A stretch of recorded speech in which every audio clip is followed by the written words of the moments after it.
Robot உதவியுடன் இந்த அறுவை சிகிச்சை மேற்கொள்ளப்பட்டிருப்பதாக டாக்டர் வீரேந்திரகுமார் பன்சால் எமது செய்தியாளரிடம் தெரிவித்தார். இந்த அறுவை சிகிச்சை மூலம் நோயாளிகள் விரைவில் குணமடைவதாக அவர் கூறினார். ஒரு வார காலத்திற்குள் நோயாளிகள் வீடு திரும்ப இயலும் என்றும் டாக்டர் வீரேந்திரகுமார் பன்சால் தெரிவித்தார்.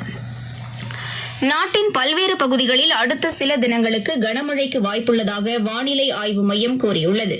ஆந்திரா, அசாம், மேகாலயா, நாகாலாந்து, மணிப்பூர், மிசோரம், திரிபுரா ஆகிய மாநிலங்களுக்கு உட்பட்ட ஒரு சில பகுதிகளில் அடுத்த 2 முதல் 3 நாட்களுக்கு கனமழை பெய்யக்கூடும் என்று தெரிவிக்கப்பட்டுள்ளது. அருணாச்சல பிரதேசம், மேற்குவங்க மாநிலங்களின் ஒரு சில பகுதிகளிலும் அடுத்த 2 தினங்களுக்கு மழைக்கு வாய்ப்புள்ளதாக அறிவிக்கப்பட்டுள்ளது.